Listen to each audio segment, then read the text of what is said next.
전이는 체구가 크고 기골이 장대해 보통 사람들보다 힘이 뛰어났습니다. 그리고 그가 장막 휘하 소속의 병사였을 때 다른 사람들이 세우지 못하고 있던 길고 큰 깃발을 오로지 한 손으로 세웠다고 하니 그가 가진 완력은 평범한 사람들에 비해 매우 강했다는 것을 알 수 있습니다. 또한 술과 음식을 좋아하여 먹고 마시는 것이 보통 사람의 2배였기에 그가 술과 음식을 먹을 때면 곁에서 수행해야 하는 사람이 붙어야 할 정도였으므로 전이는 인자강 그 자체의 모습이었을 것입니다. 따라서 싸움에 있어 체급은 클수록 유리하기 때문에 당연히 무력에 가산점 부여합니다. 전이는 양업 출신인 유씨라는 사람을 위해 수양 출신인 이영이라는 사람을 죽이려 했는데 이영은 춘장현의 현장을 지낸 인물이었기에 그의 집은 많은 사람들이 매우 삼엄하게 지키고 있었습니다. 하지만 전이는 용맹하고 강건했다는 기록처럼 홀로 그 집으로 들어가 이영을 죽여버리고는 무기를 쥔 채로 걸어서 나옵니다. 그래서 전이는 수백 명이나 되는 사람들의 추격을 받았으나 나중에 합류한 동료와 함께 여기저기 자리를 옮겨다니며 싸우다가 추격에서 벗어났다고 하니 이는 마치 일본의 유명한 검객인 무사시가 홀로 도망다니며 수십 명의 상대를 물리쳤다는 일화가 생각나는 것 같습니다.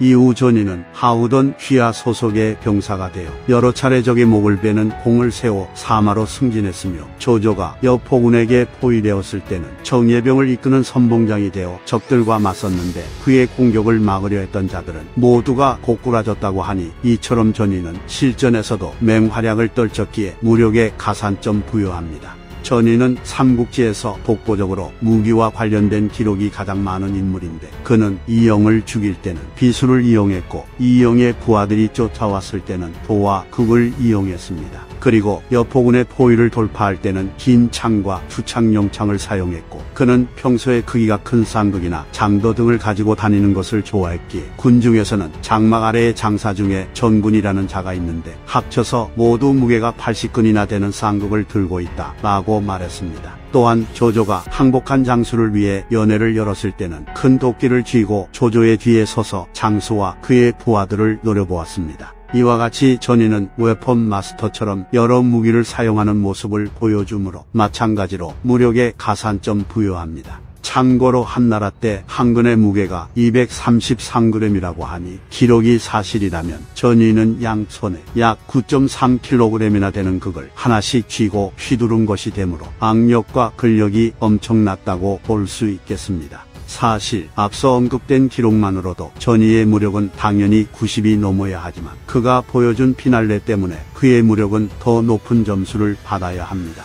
조조에게 항복한 장수가 반란을 일으켰을 때 전이는 10여 명밖에 안 되는 자신의 부하들과 함께 조조가 도망칠 수 있는 시간을 벌기 위해 진영의 문 가운데에 서서 장수군 병사들의 공격을 막아냅니다. 그래서 장수군 병사들은 전이 때문에 문 안으로 진입할 수 없게 되자 다른 문을 통해 들어가 전이를 포위합니다. 전이와 그의 부하들은 분투했고 전이가 긴 극으로 좌우를 공격하며 찌르기를 할 때마다 적들이 쥐고 있던 창 10여 개가 부러졌습니다. 하지만 적의 숫자가 점점 더 불어났기에 결국 전이의 부하들도 모두 목숨을 잃었으며 전이 또한 수십 군데의 상처를 입습니다. 그러나 전이는 이러한 상황 속에서도 육박전을 벌였고 자신을 사로잡으려 한 장수군 병사 2명을 양 겨드랑이에 끼워 근력만으로 죽여버렸기에 나머지 적들은 감히 전이를 공격할 엄두도 내지 못했습니다. 전이는 적들이 다가오지 못하자 오히려 돌격해 다시 여러 명을 죽이며 최후의 최후까지 적들과 맞섰으나 결국 상처가 심하게 벌어져 눈을 부릅뜨고 심하게 욕을 하다가 눈을 감았습니다.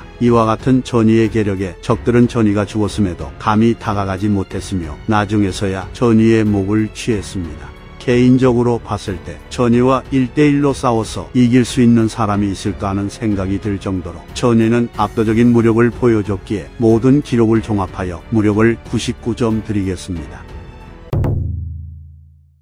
조조는 여포군에게 포위되었을 당시 적의 포위를 뚫을 정예병을 모집했는데 이때 전이가 그 누구보다도 먼저 나섰기에 그가 적의 포위를 뚫을 돌격대를 이끌게 됩니다. 그리하여 전이는 정예병들을 지휘하여 수많은 화살이 비오듯이 쏟아지는 전장에서 맹활약을 해 적의 포위를 뚫는 데 성공했고, 이에 조조는 군대를 이끌고 퇴각할 수 있었습니다. 이후에도 전이가 인솔하고 엄선한 병사들은 모두가 늘 전투 때마다 항상 먼저 진격해 적의 진영을 무너뜨리는 전공을 세웠습니다. 하지만 전이는 조조를 호위하는 임무를 맡게 되면서 지휘관이나 장수로서 더 많은 전공을 세우지 못했기에 아쉽지만 72점 드립니다. 앞서 전이가 이영을 암살했을 때 그는 홀로 이영의 집으로 들어가긴 했으나 무작정 들어간 것이 아니라 위장을 한 상태로 들어갔습니다. 전이는 닭과 술을 실은 수레를 타고 가 이영의 집을 지키고 있던 사람들을 속였으므로 계책을 써서 그의 집으로 들어간 것입니다. 그리고 여포군의 포위를 뚫는 전투에서 휘하 병사들에게 두꺼운 옷과 갑옷 2개를 걸치고 방패를 버리고 긴 창을 소지하도록 지시해 적의 포위를 뚫기에 가장 효율적인 무장을 갖추도록 하였으니, 이러한 점을 감안해 전이의 지력을 65로 정하겠습니다.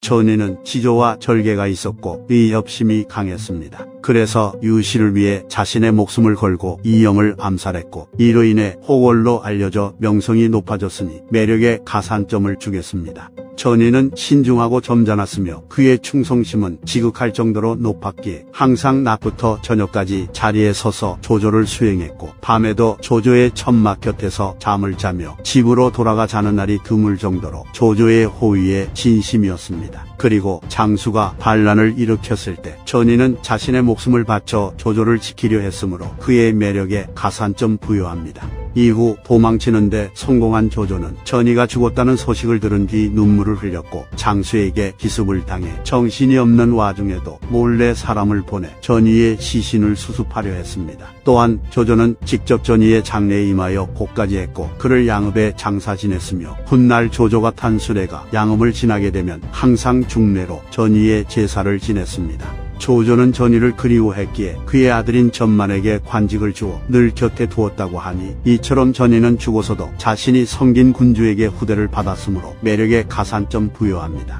따라서 전이의 매력은 79로 정하겠습니다. 전이는 정치력과 관련된 기록이 전무하여 높다고 판단할 만한 추정조차 할 수 없으므로 20으로 정하겠습니다. 보통 삼국지 게임들을 보면 최소 최대 데미지가 존재하여 한 부대가 공격을 할 때 상황에 따라 데미지가 다르게 적용되는데, 전이가 소속된 부대는 무조건 최대 데미지를 주는 특기를 부여하면 좋을 것 같고, 여포군의 포위를 뚫은 것을 반영해 전이가 소속된 부대는 적의 방어력을 무시하는 특기를 줘도 좋겠습니다. 그리고 전이의 최후를 고려하여 전이가 속한 부대는 전멸하게 되는 공격을 받았을 때 전멸하지 않고 한 차례 버틸 수 있는 특기를 부여해도 좋을 듯합니다. 전이의 능력치를 요약하자면 통솔력은 72, 무력은 99, 지력은 65, 정치력은 20, 매력은 79입니다. 이는 모두 역사적 기록을 바탕으로 평가하긴 했으나 제 개인적인 생각에 불과하기 때문에 정답이 아니니 재미로만 봐주시면 감사하겠습니다. 다른 분들이 생각하는 전이의 능력치나 특기가 궁금해지는군요. 그럼 영상은 여기서 마치겠습니다.